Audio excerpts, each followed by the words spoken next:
Allen Iverson was never supposed to dominate. Standing at just 6 feet tall in a league of giants, he wasn't the biggest guy on the court, but what he lacked in size, he made up for with pure heart. His streetball mentality, his bravado and gangsta attitude in the arena of life, his lightning-fast crossover, and a fearlessness that left every defender who dared to challenge him in the dust. They called him the answer for a reason. But how did this undersized guard become a nightmare for defenders and an icon of the game? How did Allen Iverson, a kid who didn't even like the game in the first place, rewrite the rules of basketball? A waif in a world of giants, Iverson was a player who was just special from the beginning. A total sleuth on the court, resourcefully utilizing pockets and evading those giants with relative ease and skill. This is the story of how Allen Iverson destroyed anyone who thought they could stop him. Allen Iverson's early life was a battle for survival. Born to a 15-year-old single mother in Hampton, Virginia, Iverson didn't have it easy for even a second. Their home, perched above the city's sewers, was often flooded with sewage, filling the air with a stench that must drive everyone crazy. Basic necessities like lights, food, and hot water were rare. For most, these conditions would break the spirit, but for Iverson, they became the fuel for an unyielding determination. Iverson's biological father was never in the picture. His mother, Anne, had to do whatever it took to make ends meet, a reality that Allen learned to understand all too well. Despite the challenges, there was one thing that Anne was sure of. Her son had a gift for basketball, and that gift was their ticket out of the projects. But getting him to embrace the game wasn't easy. Iverson initially resisted the sport, thinking it was too soft compared to football. That all changed one day when Anne bought him a pair of Jordan sneakers and insisted he go to basketball practice.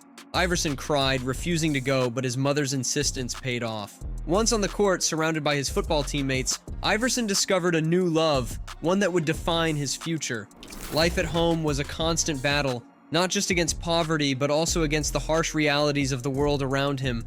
Iverson's father figure, Michael Freeman, was in and out of prison, often for trying to support the family through less than legal means. The situation was so dire that when Iverson once visited Freeman in prison, he took off his own shoes and gave them to him, walking home barefoot. That's the kind of person Iverson was, loyal to a fault and willing to sacrifice anything for the people he loved. Despite the overwhelming odds, Iverson never backed down. His mother and his mentor, Tony Clark, were the pillars that held him up, constantly reminding him that he could be somebody, that he had a talent that could take him far beyond the streets of Hampton. Tony was more than just a friend. He was a role model who believed in Iverson's potential, even when Allen struggled to see it himself. But life dealt Iverson another cruel blow when Tony was killed by his girlfriend when Iverson was just 15. It was a devastating loss, stripping him of one of the few guiding lights in his life. One does ask himself, how does a kid who grows up in such dire circumstances find the strength to rise above it all? For Iverson, it was simple. He had no other choice. From a young age, he learned to fight for everything. Whether it was survival, respect, or success on the court, that fighting spirit would become his hallmark, driving him to become not just a great basketball player, but one of the most iconic figures in the history of the game. Valentine's Day, 1993. What started as a night at a bowling alley quickly spiraled into chaos. A fight broke out, chairs flew, and amidst it all, Iverson found himself facing 5 years in prison for a crime he says he didn't commit. The fallout from the trial was swift and severe. 5 years in prison for Iverson, a harsh punishment that many saw as a blatant miscarriage of justice. After all, only 4 people were charged after the fight, all of them black. But those 4 months left an indelible mark on Iverson. Incarcerated at Newport News Correctional Facility, where his own father figure had served time, Iverson quickly realized the gravity of his situation. "I was scared," he admitted. "I was only 18 years old, and all of them were just standing around quiet, just looking at me." Yet Iverson found unexpected support from the older inmates, who recognized his potential and shielded him from trouble. "They'd always tell me I was going to get out, and I was going to do something," he recalled. "I'll always remember what those people did to me in Hampton," Iverson said later. "It just made me stronger." In the end, Iverson emerged from prison not just as a free man, but as someone determined to prove his worth to a world that had nearly written him off. How did this experience shape the relentless competitor we saw on the court for years to come? The questions linger, but one thing is clear. Allen Iverson's time behind bars was a crucible that tested his tenacity and ultimately set the stage for his legendary career. Sitting in a jail cell, Allen Iverson watched his dreams disappear. His future, gone. His only hope? John Thompson, the legendary Georgetown coach, saw something others didn't and took a chance on him. That chance would change everything. Iverson's rise to prominence has since been meteoric. The previous summer, he had dominated the Nike camp in Indianapolis, earning MVP honors and solidifying his status as one of the nation's top basketball prospects. Nike, recognizing his potential, continued to treat him like a star, even as his legal troubles unfolded. They sent him extra plane tickets so he wouldn't miss camp activities during his trial. The main question was, why? Why was Nike betting on Iverson even when he was locked up?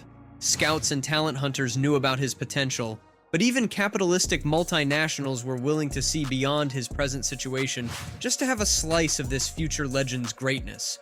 This treatment, however, became fodder for the prosecution, who urged the jury to just do it to Iverson, much like Nike had. Despite the controversy surrounding his trial, college coaches were still eager to recruit Iverson. Iverson's mother, Ann, believed her son needed a strong, protective coach if he were to have any chance of succeeding. Enter Coach John Thompson of Georgetown University. Ann approached Thompson, who agreed to take Iverson under his wing, setting the stage for Iverson's transition from a promising football player to a full-time basketball star. When Iverson finally arrived at Georgetown, he was a raw talent with immense potential, but in need of guidance. However, the transition wasn't easy. Iverson once asked Coach Thompson, "What do you think about me playing football?" Thompson's response was a stern look that said it all. Basketball was now his only focus. During the 1994-95 college season, Iverson quickly proved that he was more than just potential. He was a force to be reckoned with on the court. That season, he was named the Big East Rookie of the Year and the Big East Defensive Player of the Year, honors that underscored his impact as both a scorer and a defender. Iverson's relationship with Thompson was more than just coach and player. It was a bond that extended beyond the court. Coach was like a father figure to me, right offhand. It just clicked, Iverson later said. Thompson, in turn, praised Iverson for his ability to meet expectations, noting that when Iverson didn't, they would sit down and talk it out. By the 1995-96 season, Iverson had become a sensation. That summer, he showcased his skills in an NBA atmosphere, averaging close to 50 points per game against teams that included NBA players. He even scored over 70 points 3 times, often playing only half the game. Iverson's confidence was sky high. During one game, down by 26 points in the third quarter, he told his coach to give him the ball every time down the court. The result? A stunning victory with Iverson finishing with 81 points. "I think I play a lot better in an NBA atmosphere. It was wide open, run and gun, and that's the game I like to play," he said. However, despite his on-court heroics, off the court, the pressure was mounting. Iverson's youngest sister was gravely ill, and his family couldn't afford the medical treatment she desperately needed. The decision to leave Georgetown after his sophomore season was heartbreaking but necessary. Iverson had to take care of his family, and the NBA was the only way to do that. In the 1996 NBA draft, the Philadelphia 76ers selected Iverson with the first overall pick, marking the beginning of a professional career that would change the face of basketball. The first pick in the 1996 NBA draft, the Philadelphia 76ers select Allen Iverson from Georgetown University. The boy from Hampton, who had once wondered if he would ever play basketball again, was now on his way to becoming a legend. No longer was it just a dream, a future possibility. It was reality. Iverson was off to the pros, and the world was about to witness the rise of the answer. At guard, at 6 feet from Georgetown, number 3, Allen Iverson. This is the Core State Center, where tonight, the largest crowd ever to see a basketball game. Iverson, the number 1 pick last June. Allen Iverson's NBA career was nothing short of a roller coaster ride, filled with incredible highs and some tough lows. When the Philadelphia 76ers selected him as the first overall pick in the 1996 NBA draft, Iverson made history as the shortest player ever to be drafted first overall, standing at just 6 feet tall. It was a league dominated by giants, but Iverson's heart, skill, and grit made him a giant in his own right. From the moment he stepped onto the court, it was clear that this kid from Virginia was going to leave a lasting impact on the NBA. Iverson joined a Sixers team that had just endured a dreadful 1864 season, but his arrival signaled a new era. In his NBA debut, Iverson put up 30 points and 6 assists, showing everyone that he was here to stay. He wasn't just scoring points, he was challenging the greats. March 1997, Iverson, just a rookie, was up against the greatest, Michael Jordan. But instead of backing down, Iverson attacked. A lightning-quick crossover sent Jordan stumbling and the rookie drained the shot. The message? Iverson had arrived and not even Jordan could stop him. Could a rookie really make the best player in the world look like just another defender? Iverson did. Very quick move. He goes to left is right, and he comes up with a jumper. During his rookie season, Iverson shattered records, including one held by the legendary Wilt Chamberlain for the most consecutive 40-point games by a rookie. Iverson managed 5 straight, including a 50-point game against the Cleveland Cavaliers. This remarkable performance earned him the NBA Rookie of the Year title, despite the Sixers' overall struggles that season. The following year saw Iverson grow not just as a player, but as a leader. The Sixers began to improve, especially with new additions like Theo Ratliff and Eric Snow. Under the guidance of coach Larry Brown, Iverson led the team to a 31-51 record in his second season, a significant improvement from the previous year. His relentless drive on the court earned him the nickname The Answer, a fitting moniker for someone who seemed to have a solution for every challenge he faced. By the 1998-1999 season, Iverson had truly arrived. He secured his first NBA scoring title, averaging 26.8 points per game, and was named to the All-NBA First Team. The Sixers made the playoffs, and while they were eventually ousted by the Indiana Pacers in the second round, Iverson's performance was nothing short of spectacular. He averaged 28.5 points per game in the playoffs, battling through injuries and leading his team with the kind of determination that made fans believe anything was possible.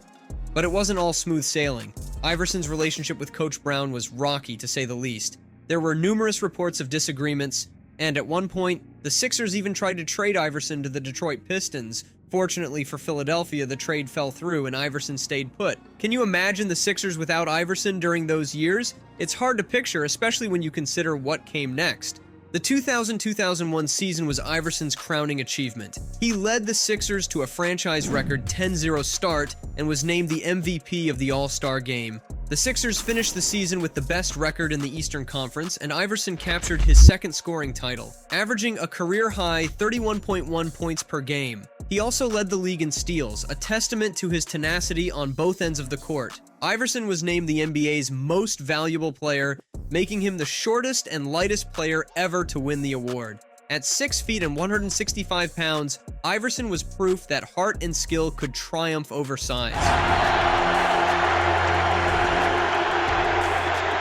The 2001 playoffs were a showcase for Iverson's talent and willpower. He led the Sixers past the Indiana Pacers, the Toronto Raptors in a thrilling 7-game series, and the Milwaukee Bucks to reach the NBA Finals. There they faced the heavily favored Los Angeles Lakers, a team led by Shaquille O'Neal and Kobe Bryant. Game 1 of the 2001 Finals. Iverson was on fire, dropping 48 points against the unstoppable Lakers. But the real moment came when he hit a clutch shot over Tyronn Lue, then calmly stepped over him. It was more than a move, it was a statement. Iverson feared no one. Who can forget the moment he stepped over Tyronn Lue after hitting a crucial shot?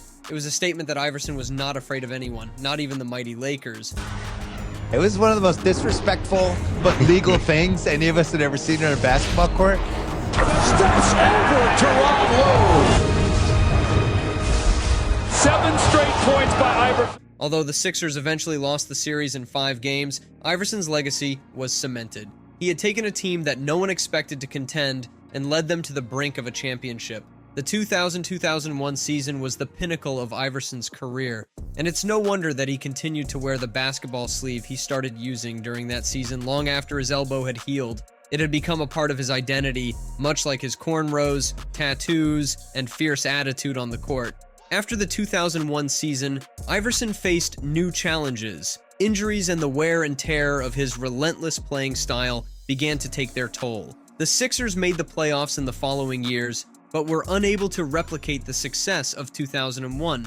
Iverson's relationship with Coach Brown remained tumultuous, and the infamous practice rant after the 2002 season highlighted the tensions. I'm supposed to be the franchise player, and we're in here talking about practice. I mean, listen, we're talking about practice. Not a game, not a game, not a game. We talking about practice. "We're talking about practice, not a game," Iverson famously said, a line that has since become part of NBA lore. Despite the ups and downs, Iverson continued to be one of the league's top performers. In 2005, he scored a career-high 60 points in a game against the Orlando Magic, proving that even after years in the league, he was still one of the most dangerous scorers. However, the Sixers struggled to build a consistent contender around Iverson, and by 2006, trade rumors began to swirl once more. In December 2006, Iverson was traded to the Denver Nuggets. It was the end of an era in Philadelphia, where Iverson had become the face of the franchise and the city's most beloved sports figure. His impact on the game was undeniable, and his influence extended far beyond the court. Iverson had redefined what it meant to be a guard in the NBA, proving that size didn't matter as long as you had the heart of a lion.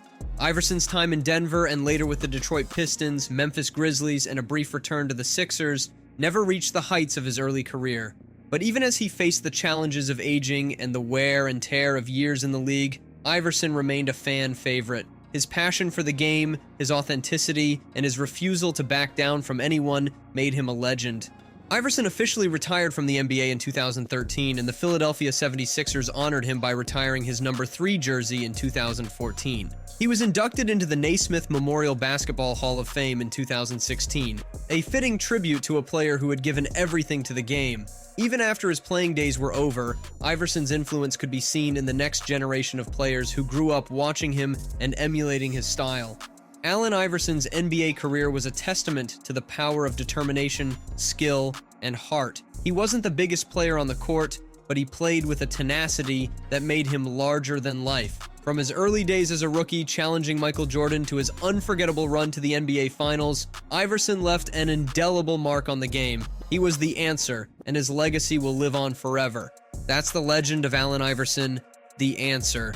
If you love this story, hit that like button, drop your favorite Iverson moment in the comments, and don't forget to subscribe for more epic basketball stories. We've got plenty more coming your way.